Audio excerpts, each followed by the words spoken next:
Okay. And I'm going to play a little bit of music as people are trickling in.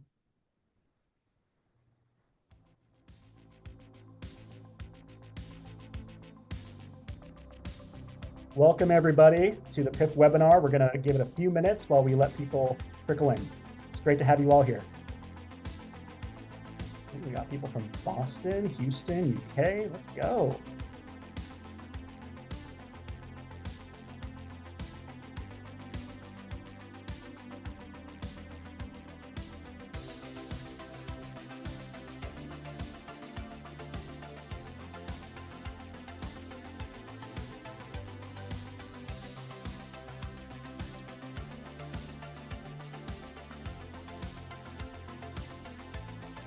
All right, angels all around the world. I love it.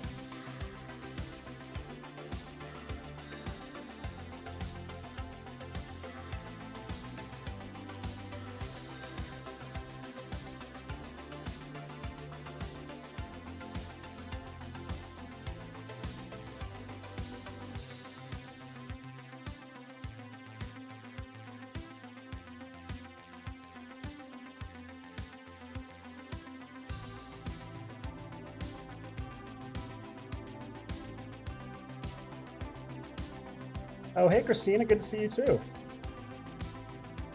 All right. Okay, we are 2 minutes past, so I'm just going to get going. So welcome everybody. Looks like we got almost 50 participants in the queue right now, which is great. Great to see everybody from all over the world. So my name is Jared. I'll be the one hosting this, the first Pay It Forward webinar of 2025. So it's great to see everybody here. Great to have our esteemed panelists. We are missing one, but she should be here in the next 10 or so minutes. But like I said, my name is Jared. I am the community manager and scaled customer success manager at VCOM Solutions. I'm actually live from my hotel room because I'm at an employee and I'm at an employee offsite right now in San Ramon, California. But I'm super excited to be here. So I write copy and content for software companies on the side, which is why I work for CS Angel, sorry. So we have, like I said, an esteemed group of panelists here. I'm going to just briefly introduce them, ask an icebreaker question. We'll hear from our awesome sponsors, then we'll get into the discussion. So we have Sabina Pons, who is the Managing Director of Growth Molecules. They do amazing work. They're a customer success consulting company. We have got Daphne Costa Lopez, who is, I have my notes here, want to make sure I get it right, the Global Director of Customer Success at HubSpot. I'm sure everybody knows what HubSpot is, and if you don't know who Daphne is, please go over to LinkedIn and connect with her because she is incredible, posts some of the best content about customer success on LinkedIn.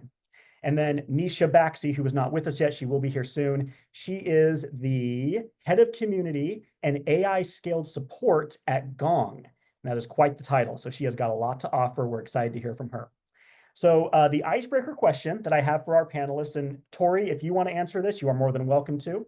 I'm going to start with Sabina, though. So you are on the first human voyage to Mars, and you're allowed to bring one item aside from essentials. So like everything is provided for you, food, shelter, water, everything, clothes, but you can bring one item with you to this human voyage. What are you bringing, Sabina? I'm not going to trust that all the essentials are really there the way that I want them to be there. And I'm going to actually go old school and bring a manual can opener because I would hate to get there, learn it was a technology driven can opener, that we didn't have electricity for it. And I don't want to be at Mars and be defeated by a can of beans. I love it. That's great. Daphne, what about you? What are you bringing to Mars? I feel like it would probably be a really boring trip after a little while. Like, what else is there to see? Once you've seen a little bit, you've seen a lot. So I feel like you need your Kindle. You need a bunch of books. I was thinking books as well. I mean, you got to that's how I keep grounded to reality, is through books. And then when I'm on Mars, it's anything but reality. So that would be good. I love that. Tori, do you have something you'd like to bring? I feel like I'm stealing it now, but I was also going to say a Kindle. I feel like you got to have something to do, and reading books is like my goal for the year. I'm trying to hit my overall most books that I've read per month this year. So 100% on board with a Kindle. And Donna also agrees. She doesn't go anywhere without her Kindle. I love that. I think the customer success profession is full of readers, which I think is why it's a great profession to be in, because everyone likes to read and think and innovate. So it's great. Awesome. So some housekeeping items. So we will be having a Q&A about the last 5 minutes after this is done. However, please put your questions into the Q&A or the chat. I will try to monitor that as best I can, and we can answer your questions as we see them. But we do have a lot of great questions planned for our panelists. So real quick though, when it comes to AI and innovation, I'm sure we all know, if you're on this webinar, you know Gainsight. You know Gainsight is on the front lines of innovation and AI and customer journeys and everything. So that's why we are not only sponsored by Gainsight, which we are very grateful for, but that's why we have Tori from Gainsight to give us an idea of what Gainsight is building and how it's going to affect, in a good way, the customer success profession. So Tori, I'm going to give you the floor. Awesome. Thank you so much, Jared. I am super excited to be here. I'm also really excited to hear this panel. I know Sabina, Daphne, and Nisha are all amazing speakers, so really excited to absorb some of their answers here today. Like Jared said, my name is Tori Jeffcoat. I lead our product marketing team here actually at Gainsight. Super thrilled to be sharing a couple trends that we're seeing in the CS industry. I do have a couple slides I wanted to pull up, so let me go ahead and share screen here as well. And hopefully everyone can see my screen okay. But want to just take a couple quick minutes to kind of walk everyone through the role that we're seeing AI play in customer success, particularly how it helps us to better scale, retain more customers, and ultimately grow our business. Gainsight, if you're not familiar with us, we've been kind of defining and delivering customer success over the last decade. I think someone called out in the chat, but I do have my Gainsight Vanna White. I have my little Gainsight books on my shelf behind me. So tons of great insights into the customer success industry in general. But we're seeing a lot of trends in how AI is kind of really reshaping and forcing us to rethink our industry. And I wanted to share a couple trends today about what we're seeing in terms of AI adoption and usage among customer success teams. I have a couple stats I want to share from our recent CS Index report. We run this annually, and it polls hundreds of CS professionals across the globe about where their organizations are focused, how they're leveraging digital to scale, and where AI kind of comes into the mix. So I wanted to share a couple key takeaways, starting with customer success teams are really laser focused on customer outcomes. Over any other metric, outcomes is kind of the primary focus area for customer teams in the last year, and as well as looking ahead into 2025. A lot of this is because retaining your customers is just so critical to business success nowadays. I think it's a Forrester stat that 73% of B2B revenue comes from existing customers. And as new customer acquisition becomes a little bit harder, kind of just in the industry in general, growing and keeping your current customers is just so key. Because we're all focused on outcomes and we don't have unlimited budget or headcount, many teams are actually turning to digital and automation to scale, which is where AI kind of comes into the mix. Digital CS in general has been around for a couple of years, huge way to kind of control costs while still effectively serving your customers. And digital and tech touch has increased pretty dramatically over the last couple of years as well. And a lot of that is really around the tools and technology leveraged to deliver those little digital programs, which is again where it kind of leads into AI. We found in our CS Index report, so we actually did two reports. One was our State of AI and CS report earlier in the last year, and then our CS Index report was run in about October. And so when we ran the first report in April, we saw that about 52% of CS teams were leveraging AI. When we ran the report for our CS Index in October, the number actually dipped a little bit. And I think the best way to kind of think about this is if you think about the hype cycle, where you kind of have that dip in the beginning before we get back up into where we're really seeing value from AI, that's kind of what these survey results indicate. We saw a lot of teams start to leverage AI in the last year, but a lot of it was maybe the shiny first use case that they could get to, as opposed to AI really purpose-built for post-sales that has kind of the right value, gives the right ROI, and really ultimately drives results for CS teams. So some of the reasons we saw that number dip a little bit is the duplication of tools as folks kind of tested some of those point solutions, not really achieving value from some of those initial use cases that weren't really built for customer success teams. And then the last one is around integrations. A lot of point solutions ended up not working the way they needed to with customer data in the right ways. And so we saw some dips there as well. But again, if you think about that hype cycle, we're starting to come out, I think, of the bottom of the curve. And we saw that really well displayed when we looked at the reasons that folks weren't adopting AI. So in that same report, we asked what the top barriers were to AI adoption for CS teams. And we found between the April report and the October report, so many reports and dates to keep track of here. But between those two reports, we saw that teams actually started to get more and more comfortable with AI. Lack of internal expertise and then resistance to AI from teams both dropped between those two, which is what the numbers in the chart here are. We did see, though, that integration challenges increased in complexity, which again goes back to some of those point solutions not necessarily working in the ways they needed to with the tech stack as well as they should.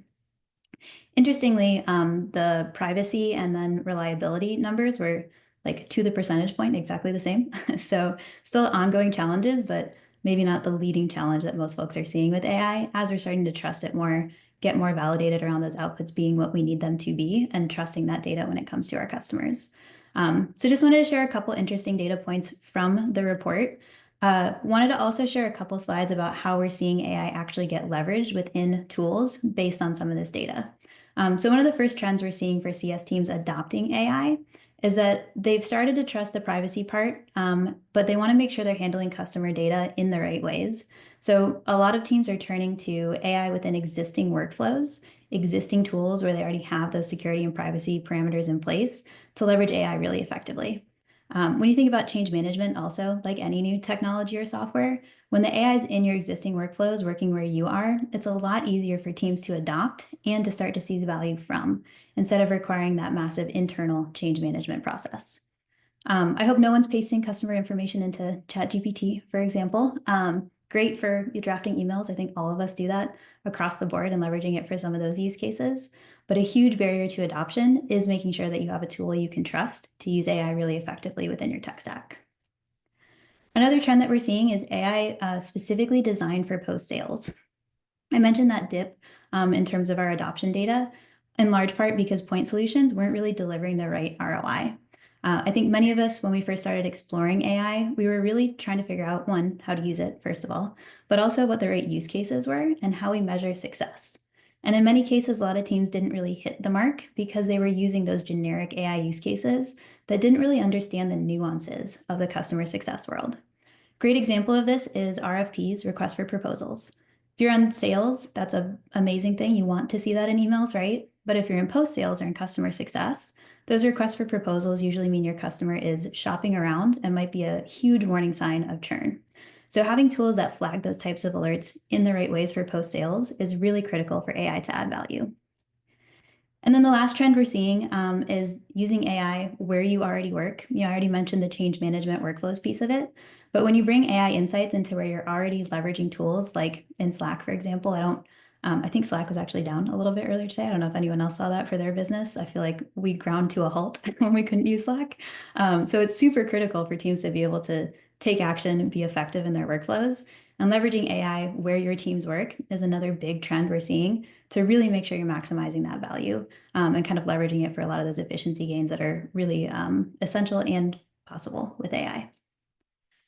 So the big takeaway, AI is here to stay. It's not really optional if we want to be able to scale and grow in kind of the next fiscal year and solve some of the age-old challenges that we've always faced in customer success. Ultimately, it's driving a huge impact specifically on our efficiency, our ability to measure blind spots in customer health, and how we manage kind of our day-to-day workflows. And I'm super excited to see what's next for AI, both at Gainsight and kind of broadly in the industry as it continues to evolve. And I know our panelists will probably share some of their own experiences here as well, but there's just so much on the horizon and so much that AI can really bring to the table for customer success. And one last slide before I stop talking. I just wanted to leave everyone with a couple more resources. If you want to see any of this data, we do have a great State of AI and Customer Success report you can leverage. And then I know the how do we use it strategy side isn't necessarily the tactical, what do you do with it once you have it? So we have a great guide from our CEO, Nick Mehta, on how he actually uses AI to help measure and reduce churn overall. And with that, I think I'll turn it back over to you, Jared. Thank you all so much for having me. And again, super excited to hear from today's panel. Awesome, Tori. Thank you so much. We appreciate that. Like I said, if you're not, well, I guess I didn't say this about Gainsight, but if you are not following Gainsight on LinkedIn, which everyone in this webinar should be, but if you're not, please do so. They are doing incredible work. Nisha, great to have you here. Yes, good to see you all.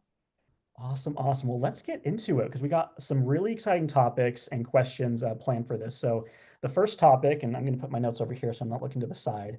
It's how to identify key areas in the customer journey that can be enhanced with AI.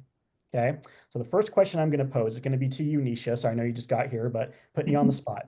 So, what specific pain points or inefficiencies in the customer journey have you identified as prime candidates for AI to come in and help out with? Yeah, so thanks, Jared. I actually really love this question because I think, we've all spent years and years mapping out the customer journey and just trying to understand, the different, aha moments and points for our customers. I would say that being in support, it's really helpful to understand where we're getting the most support tickets, at what point in the journey, and what about specifically. When I see that, it makes me feel like there's a couple of things that we could do is make sure that we have better resourcing and tools for that particular point. And if there, for whatever reason, there's a personnel gap or a resourcing gap, this is a good opportunity for AI to sort of take up that space. Agreed. Definitely. Thank you for that. Sabina, Daphne, can y'all relate to that? Anything to add? Yes, definitely, especially about the support ticket piece. Like that's one really key area to identify when you're doing that like detective work, and mapping a journey and looking at those pain points and understanding if there's bottlenecks or efficiencies, places where customers get frustrated perhaps. And support tickets is the first one I always think of. Another one is, of course, customer health scores, like where are the biggest drop-offs that you're seeing, and looking at, expansion reasons and churn reasons. And then also asking your team, just surveying them regularly. I know HR teams might do that in terms of employee sentiment, but I think it's also important to survey them from an operational perspective. So you also have another data point to identify where things are taking them longer than maybe they should. Mm-hmm. Yeah, I think this is some great insights. The health score, I couldn't agree more. I think a huge problem that we've had historically with health scores is that they're not smart, intelligent, predictive, real time. So I think that AI in the health scoring is definitely one to introduce. I also think the other places when you're thinking about all the data that lives in different systems for CSMs, where they have to go into the support system to understand what's happening with tickets. They have to go into the CRM to understand what's going on with sales. They have to maybe log into another platform to look at what the stages of onboarding have been, etc. I think like combining the data from all these platforms and offering CSMs just a consolidated set of insights is a use case that I think is really, really powerful. It's simple, but all those clicks, all those screens that the CSMs have to go through, this is going to save them a lot of time. I definitely agree. And that actually brings me to a question I want to pose to Sabina. How have you personally or helped your clients map out the customer journey to locate these kind of opportunities? And what tools do you recommend for, pinpointing the right opportunities to really start tackling with AI to streamline them?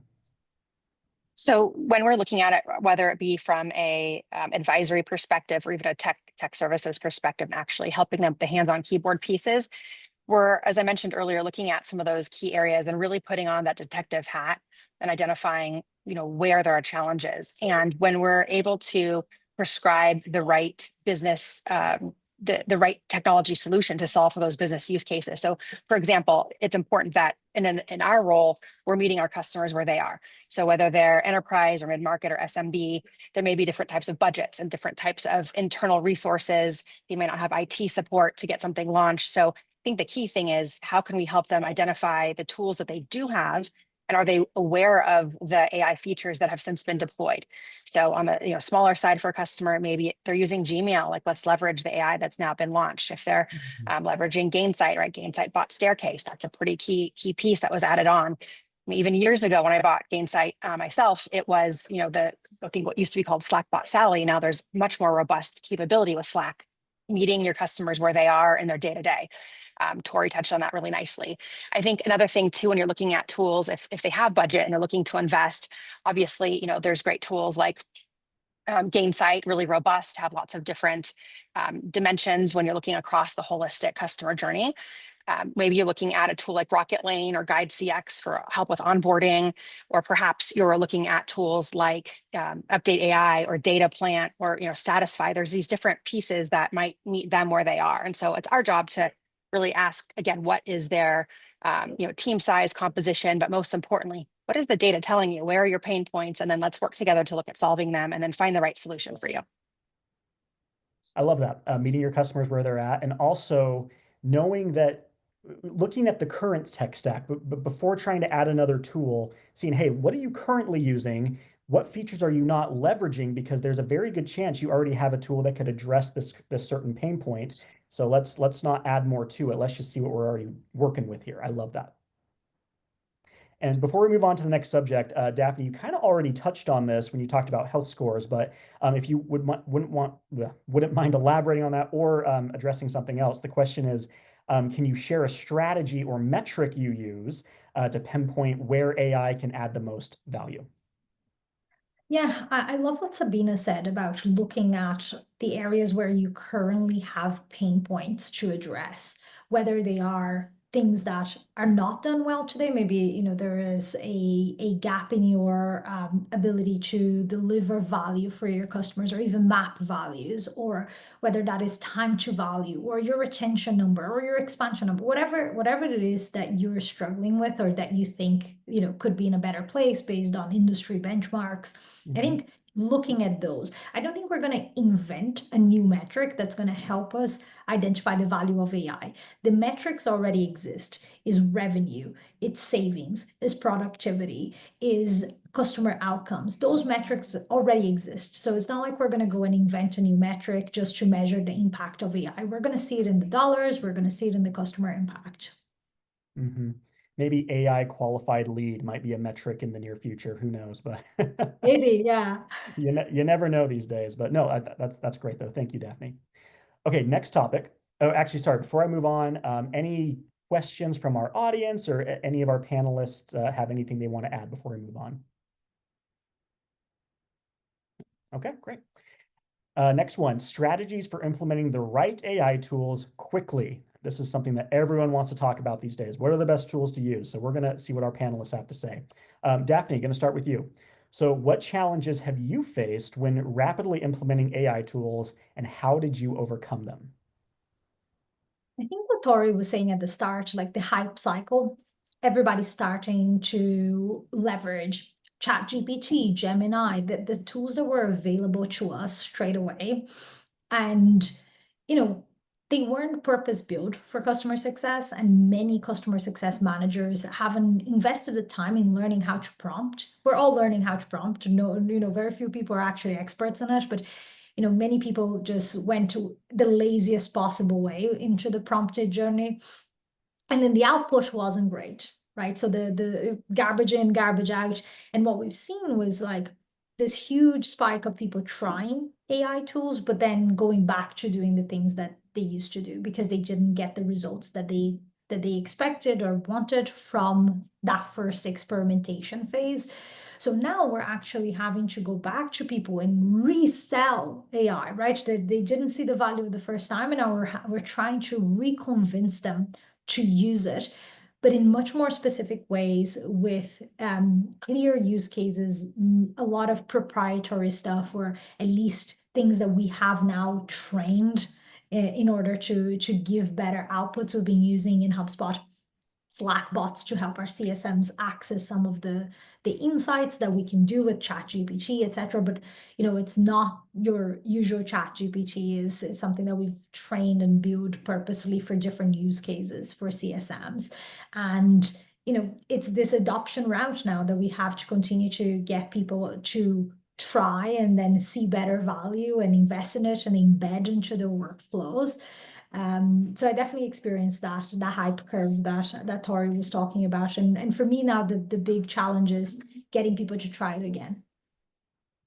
And if there's any entrepreneurial minded people listening to this that want to create an AI tool specific for customer success managers, this is where you can get the inspiration to do that. So Nisha, did you have something to add? Nope. Oh, sorry to come off mute. So my bad. I just came off mute in case I wanted to say something. You're good. Awesome. Next question goes to Sabina. So how do you ensure AI tools align with broader business goals and integrate with existing systems? We'd like to think of integrating any new software or launching any new initiative kind of like adopting a puppy, right? It's exciting, and they're cute and they're cuddly at first, but if it doesn't fit your ultimate lifestyle, or in this case, your tech stack, you're in for a big mess. And that kind of approach, right? We talk about that hype cycle, that trough of disillusionment, real change management sets in and it gets hard. And if you haven't asked the key like 3 questions up front, I think it is to the point that, Daphne said, you're gonna have to really resell it even internally, let alone, with your customers. And so the questions I would ask, right, does it solve a real problem? Right? Or is it just shiny and cool? We just get to check the box and tell our board or tell our customers we've launched AI. I joke that it's, the drinking game of the last 2 years and deployed for general availability. Every time someone says AI, you take a sip of your coffee or your beverage of choice. But the second key question that is important to ask is, can it integrate seamlessly with your CRM, with your CSP, so customer success platform, with your ticketing system, or any other key tools for your day-to-day operations across your business? And then the last one, and this is something that every software vendor in the B2B SaaS world experiences and as they serve their customers, is the barriers potentially with IT, right? Or security, and getting ahead of that, bringing your IT team early is really critical, and making sure that they're aligned. So you're not just buying this fancy tool and investing as a business leader within your business line because it's in your budget, and then you find out that it can't be supported through IT or it can't be integrated. So getting ahead of those things, right? Like asking if it solves the problem, does it integrate seamlessly, and is IT on board? And I'll throw in a fourth one for good measure because it was already touched on, but just to belabor the point, can we measure its success?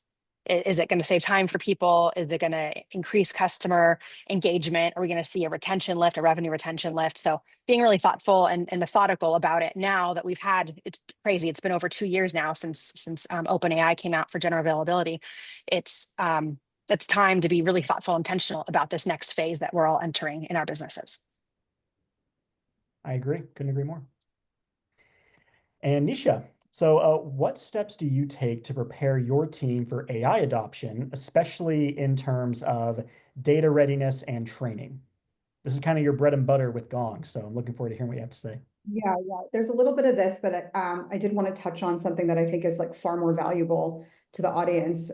Is really, they always say, plan the work and then work the plan. And so when I think about what that plan is, I always think that there's 3 big things. And I'm spending a significant amount of time doing these 3 things now. So if you haven't done this yet, don't feel like you're late to the party. The first is just really aligning on what you're solving for. So sitting in support, I think about like average case resolution, CSAT, like cases solved like by agent. So I'm looking at that, but also this is a highly cross-functional initiative. So making sure that the product team, customer success, others are also aligned on what they're trying to solve for, so that you have your shared goals together. The second thing is starting with the end in mind. So how many times have all of us on this call had this really amazing idea? Your manager said it was awesome. You went all the way to the end and then you got blocked. IT, security, legal, finance. I mean, so start with them. So as soon as I was like, all right, we need to build an agentic AI strategy for Gong, I've been on the phone with all of these people on the team, even before, our own support leadership team. They knew I was doing this, but it was just as important to make sure that those teams understood that this is something that I wanted to work on, and that I needed to massage them and get them excited about it early. And they typically feel good when you get them involved sooner. So they feel like they're part of the strategy element of it. So I would say that if you know that this is your end goal, make sure to spend as much time with these teams as possible. And then the third thing I would say, and I think this helps with data readiness and training piece of it, is experimentation, right? Like this is really going back to startup roots, making sure that there's a fit within the product, there's a fit for your customer base. So build a test to show that there is a need to invest in this.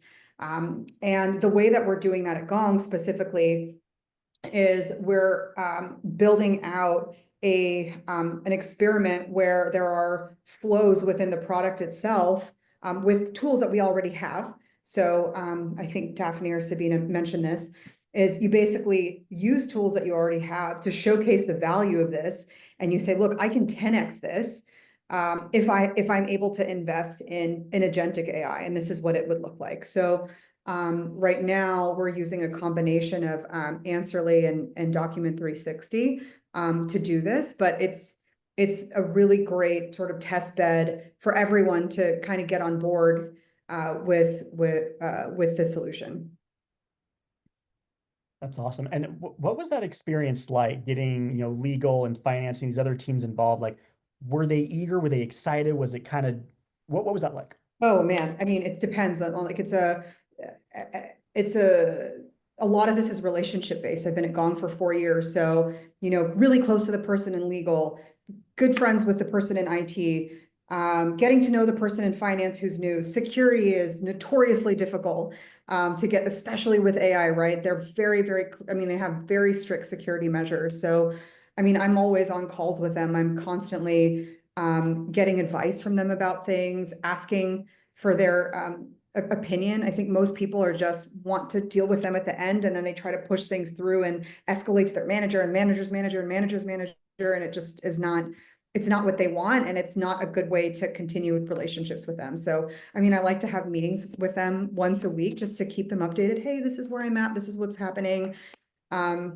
I really believe in pre-alignment. I think it's so important to have individual calls with anyone that you're going to work very closely with on this project, one-on-one, before you put together a giant kickoff meeting. I think that's a huge mistake that people make, is they say, okay, I'm going to build this amazing deck. I'm going to have this awesome pre-read. I'm going to get everyone in the room, and I'm going to have this awesome kickoff, and it's going to go great. And 50% of the time it goes south because people are like, well, I haven't seen this and I didn't know, and I have all these questions, and then somebody takes over the call.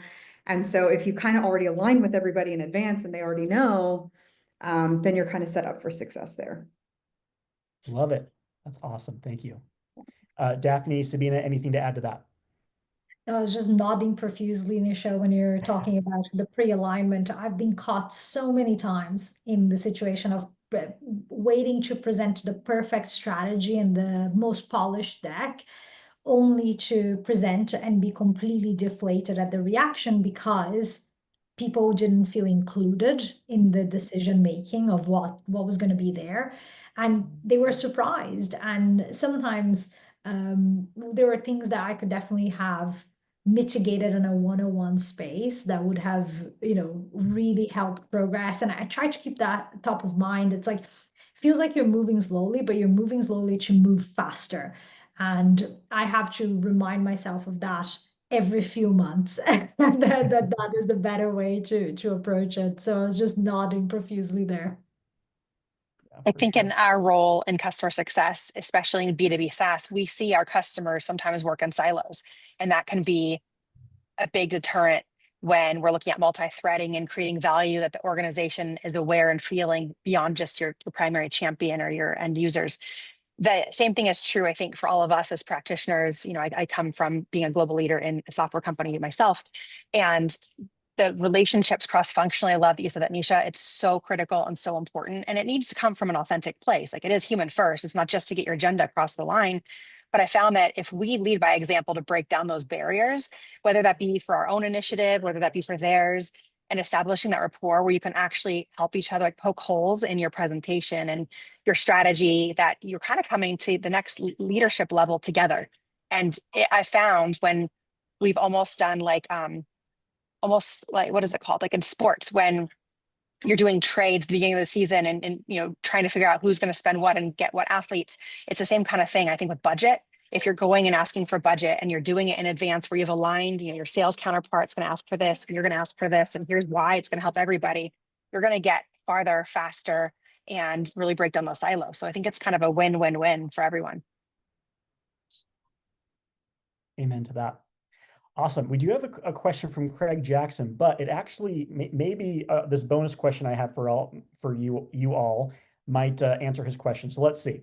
So the bonus question I have for all three of you Nisha, we'll start with you, is what is one AI tool you use the most and why? And it doesn't have to be work or business related, just an AI tool that you use that you really enjoy. Nisha, we'll start with you. Well, I had an answer that I was originally going to share, but I think this is a good opportunity to plug our Gong Visioneer community, visioneers.gong.io. It's actually built on Gainsight customer communities, and we have a Gen AI feature within search within the community. So folks can actually ask a question, and you can say, "Hey, like, how do I?" I'm missing calls. What do I do to find them? Or I have a question about Salesforce integration, and it'll literally list out a Gen AI response.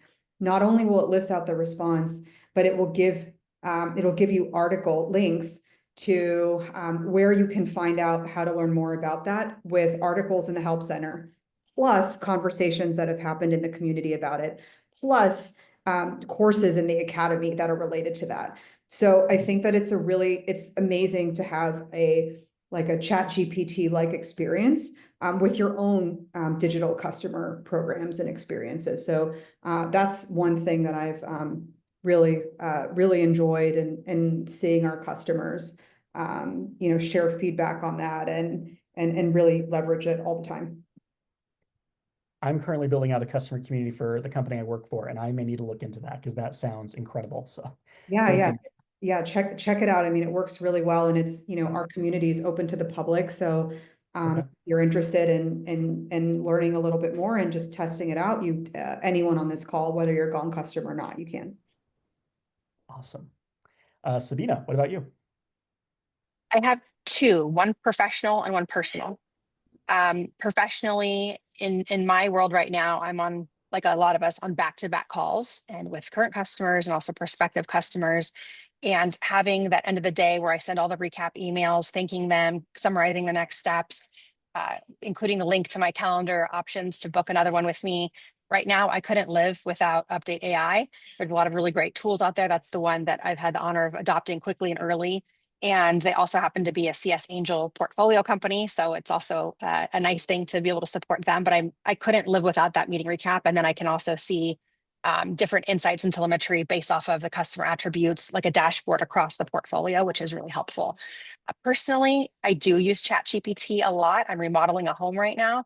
I've been able to put in all kinds of crazy things, like how many dining room table chairs can I fit in at a 60-inch round table, and what would the benefits and cons be if it had this kind of legs versus this kind of legs.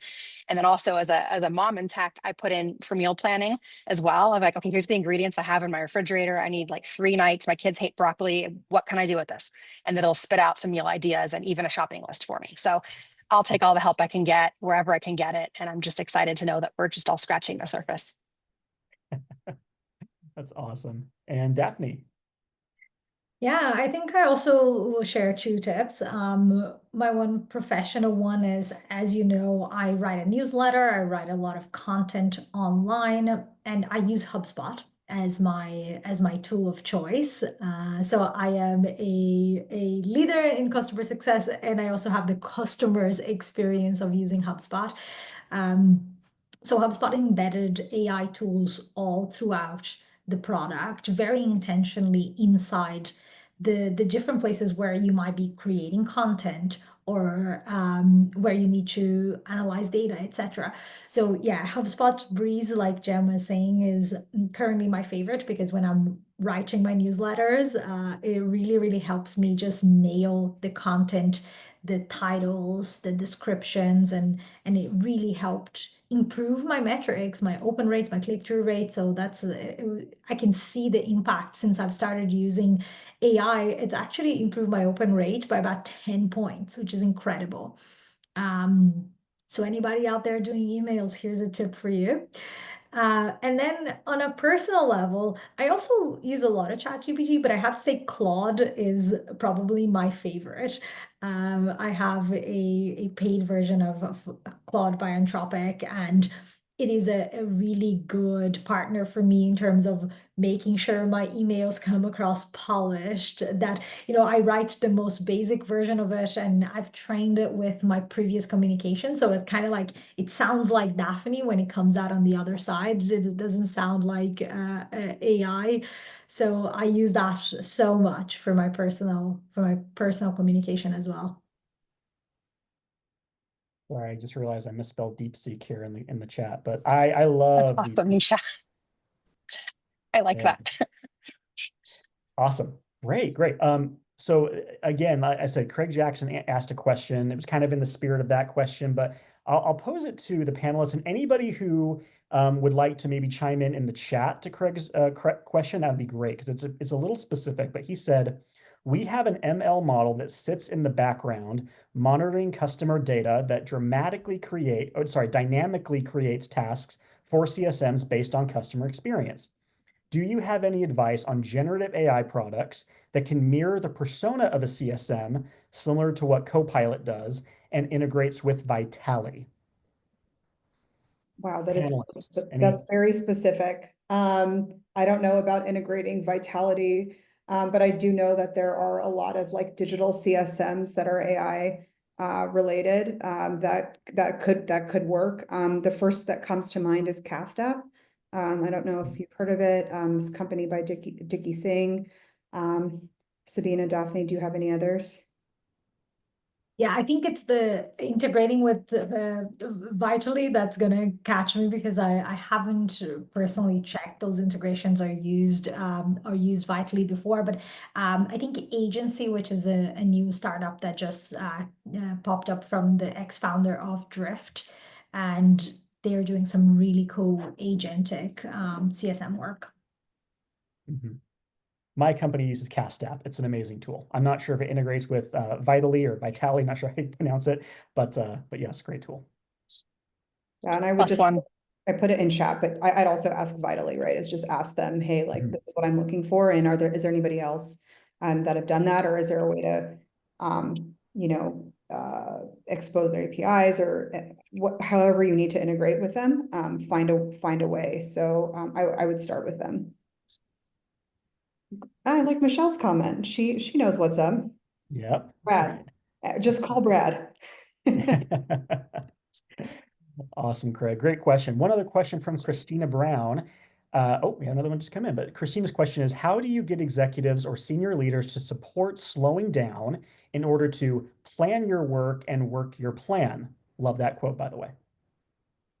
I don't think you necessarily have to slow down. I think what you do is you say, look, I'm building out this experiment, right? And that's why it's like a two-phase process, is that you keep them involved as you're building out the experiment. So it feels like no one is skipping a beat, that you're not doing anything. I think that's the worst, is when it seems like all you're doing is strategizing and building decks for months, and people are like, what work are you doing?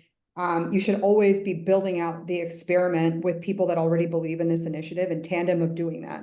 And the leadership team should also be aware of this simultaneously. And so they know that the end goal is, for Gong specifically, the end goal is really implementing a robust end-to-end agentic AI solution. But for now, we're experimenting, and these are the tools that we're using. This is how we're doing it. And by the way, if you want to know the strategy and the plan, here's the deck, here's the call on Gong. I'm happy to talk to any of you one-on-one or in a group if you need. But I sometimes I think it makes sense to slow down to speed up, but with AI, no way. People have no patience, right? Is like, it feels like AI has just come in like a freight train, so they expect you to do the same. I think that was Janisha's comment. The piece on experimentation is an important one, because if you can be scrappy with your experimentation, and if you can get something standing within a few weeks and try for not maybe a month or 2 months, and then get data, and then build your strategy around that, like, you're moving forward, but every single time you're moving forward, you are moving with more information, better insights, and iteration. And by the time you get to the point where you're trying to do something that's bigger, the experiment, you've already delivered so much in that small period of time that I think you earn the right to not slow down necessarily, but actually take the time of planning. And one tip that I would give, it's more tactical. It's never to ask time for slowing down. Like never say I need this to move slower. I need the pace to be slower than it is, because I think that like the leader's job is to set the pace, right? And to drive urgency. That's their job. So if you need and want more time, I think you need to justify like what are you going to be doing with that time and why it's valuable. If you can communicate that, then you're more likely to get the time and space that you need than just say, I need this to slow down because I need to plan the work. Because it can feel a little bit not like an excuse, but it can feel like you're not you need more certainty maybe, or you need to make space for the work. So that's just tactically, like I would never just ask for time. I would be very clear about what the time is for and how it fits to the bigger picture of being able to deliver on an outcome. And I'll add onto that a tiny bit too. I love what you said. And, for those of you familiar with, the Wizard of Oz or Wicked, that concept of, being this great Oz and hiding behind this curtain, they might want some little snippets of wins along the way. Like share some key insights or share some information like, oh, we just launched this new piece. Like, I can't wait to look at it and look, see the marination of it and bring that back to you. So that way they don't feel like, what are they doing? People will unfortunately assume the worst, that you're hiding behind it, you're fearful of it, you're actually really not doing anything. So I think giving them a little bit along the way, bringing them along that ride, I think like, Nisha said earlier. Sabina, I feel like you're my kindred spirit because Wizard of Oz is my favorite movie of all time. And I always actually talk about that in this context where, as you're going through this journey, Dorothy's walking down this yellow brick road. She makes friends with the Scarecrow. Then she makes friends with, the Tin Man and then the Lion, and all with the end in mind, right? And so there's always something that you're learning throughout the journey, but it's happening. And also I'm 14 weeks pregnant and I'm building out a nursery and I've been using Chat GPT to help me build what the nursery Love looks it. like. So we're like the same person right now. We have to talk. We have to talk. do. We Moms have and tech unite. Yeah, awesome. Thank Is it going to be you. Wicked themed, Nisha, your nursery? It's I a think that's what Wizard, she's getting at. it's a Wizard of Oz themed nursery. So That we is don't know awesome. if it's going to be a boy or a girl. So it's going to be an emerald green and yellow baby room. I just bought a velvet emerald green couch inspired by that whole theme. Oh So my we're really God. gonna hang on and talk about this later. Yes, best friends forever. I I love it. love it. That's great. I do want to move on to the last topic. However, Nicola Murphy did ask a great question. She's asking if any of the speakers are using AI in the renewal process. So if any of y'all want to type your answer for Nicola, that'd be awesome. But we are moving on to the last section. That is ways to keep customers successful while implementing new tools and processes, because we know that can be lengthy and a lot of things can happen. So we want to make sure we are keeping our customers top of mind while we're making all these internal changes. So I'm going to start with Daphne. So what can you, and obviously like you're at HubSpot. So a lot of changes happen at HubSpot. It's a very robust platform already. So what communication strategies do you use to manage customer expectations during these heavy implementation processes? I just got a major cough. Oh, you're good. I can ask someone else. It's all good. Okay, cool. No worries. Um, let's see, Sabina, I'll go to your question. How do you measure the impact of new tools on customer success, and what KPIs do you focus on, or what do your clients focus on?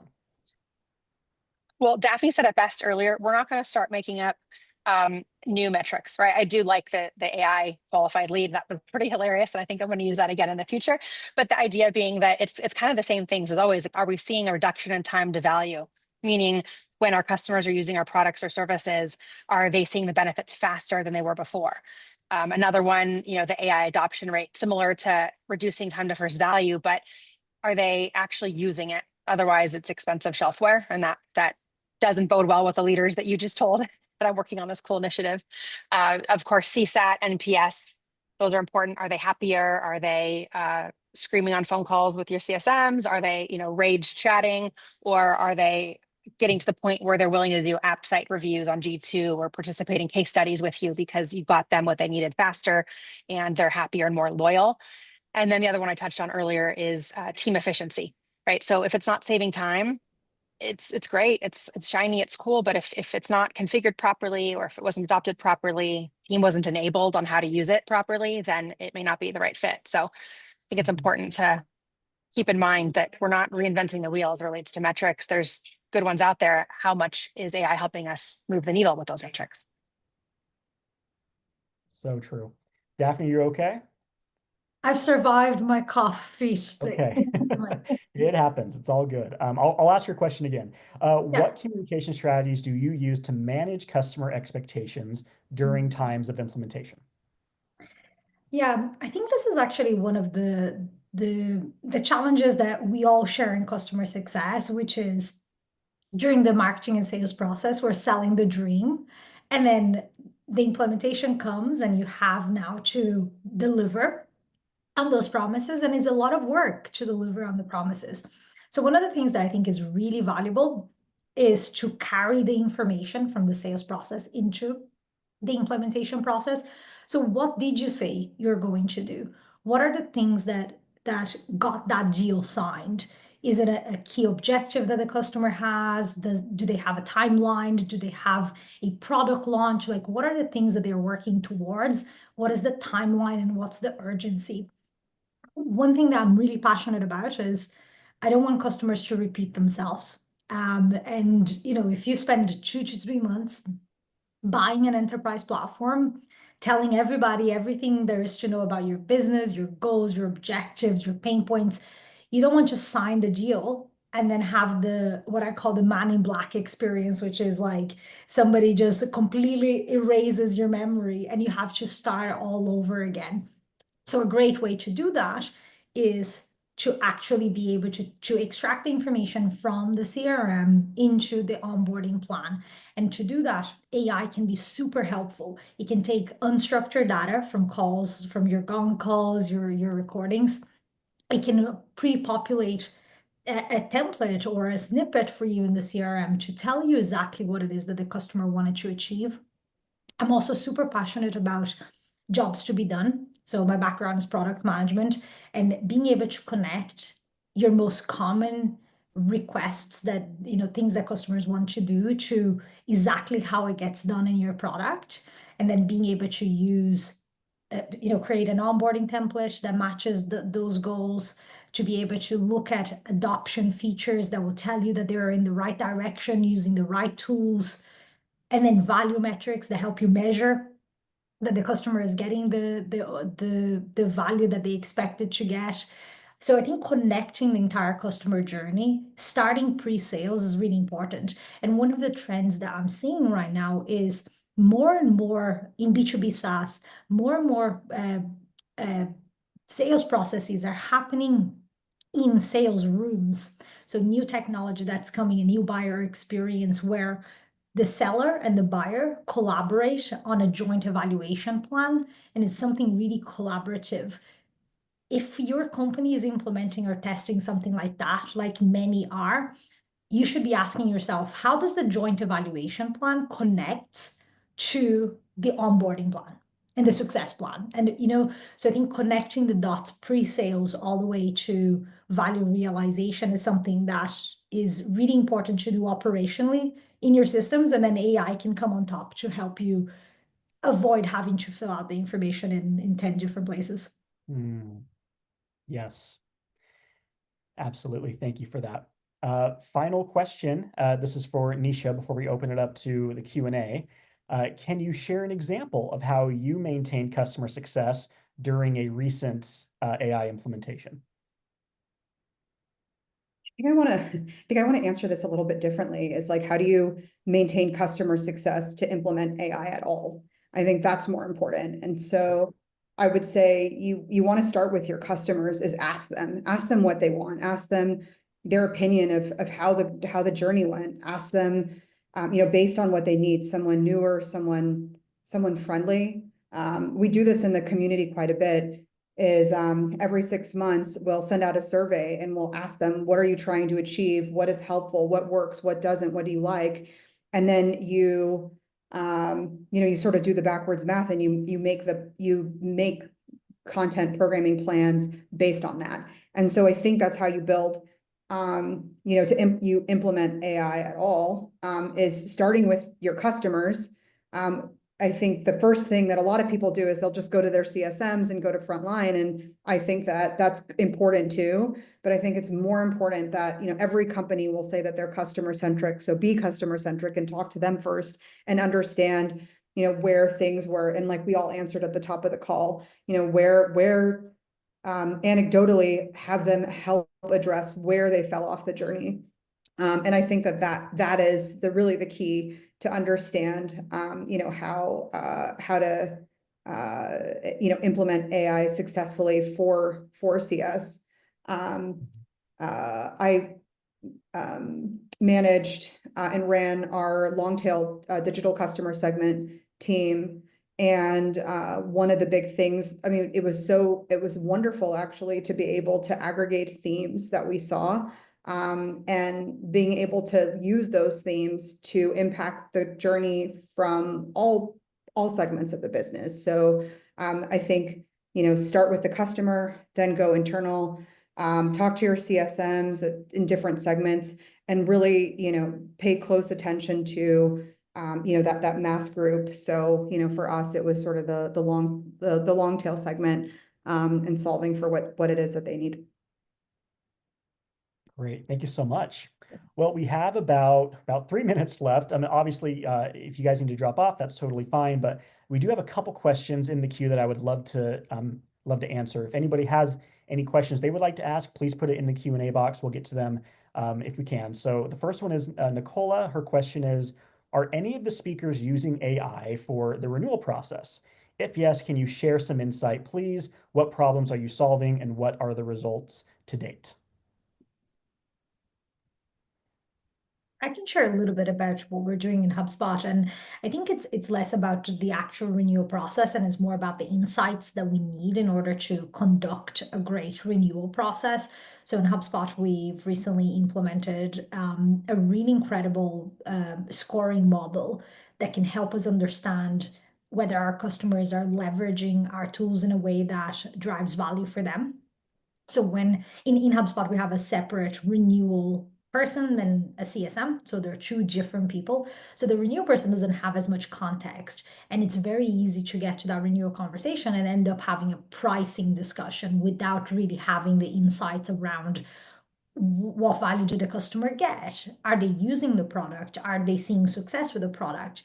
And when you get to that point and you don't have those insights and you're trying to compete on price, you're going to get the usual thing of saying, our CFO asked us to reduce our cost by 10%. Can you give me a discount so that I can renew this contract? Or I got a better offer from another company. Whatever those reasons to try and get better pricing comes along, if your renewal manager isn't empowered with the right insight in order to combat that pushback, they're going to either have to go and have a meeting with the CSM, right? And then it's a meeting per customer that they're having, which is very time consuming, or you can empower them with insights. And that's what we did in HubSpot. Our strategy team did an incredible job at creating a proprietary scoring model that we use that leverages AI and helps everybody, not just contract managers or renewal managers, but it helps everyone understand where exactly is the customer. Are they seeing value? Are they at risk? What are the areas of risk? And I know that our team uses that every day. That's good. One other question from Tori. Sabina, looks like you've claimed this one, so I'll go into it, but it says, what's the single biggest pitfall you've seen to effectively rolling out AI? How do you avoid the shelfware and drive adoption among teams? I think back to 2017 when my team and I first started recording our calls. And I was the one who put down the hammer and said, we're going to do this. And here's why. And it was not met with the best adoption because people thought it was Big Brother and they didn't want us to analyze their calls and mine the data. And mind you, this was quite a while ago, 7, 8 years ago now. And what I found since then through other engagements I've launched, relaunching that one, and then now, in the realm of helping customers, we find that putting the mindset of what's in it for them first and foremost will really help drive adoption of AI and any new changes for that matter. And doing a soft launch and then a full launch is typically the way to make that digestible. And a soft launch where I would pick some of my CSMs who are maybe not necessarily the top performers, maybe, but also folks who are hungry to take on a separate project. And I might launch it with them first. And we'll iron out some of the kinks, get their feedback, and then have them help deploy it with the rest of the team and make them part of that narrative. So it's peer-led growth, essentially. And you're bringing them, when someone's giving that word of mouth, hey, this is really working, this is really helping me save time. It was a little scary at first, or here's some pitfalls to avoid that I learned. Here's how we're going to do it together. And then creating an internal, almost a sub community, whether it be a Slack channel, make some fun of it and say, guess what happened today? AI, my call recording thought that it said X, it really, I really said Y, and making them part of that narrative, bringing them along for the ride and letting them know this is going to save you time. What else is in it for them? I think that's a pretty key way to help drive that. Agreed. Thank you. We are at time, so I want to be mindful of the panelists' time, everybody else here, but thank you all so much. There will be a blog post coming out recapping everything, as well as sharing all the links that were shared, resources, everything that was talked about in that blog post. Thank you so much, Sabina, Daphne, and Nisha. Like I said, y'all have incredible insights. I'm so grateful that you all were able to share those with us. Any parting words before I end it? It can be Wicked related. I mean, it doesn't matter. Just like, I would say better done than perfect. Just do it. Let's get it done. Let's do it. Yes. Yes. Every defy successful gravity. person I know personally are masters at taking action. So, yeah. Sorry, Daphne, I think I cut you off. What'd you say? No, it was Sabina with I Oh. think, wicked quote. Oh. I said, just start, go defy gravity. So if any of y'all care to find these three ladies, look to the western sky. Connect with them on LinkedIn.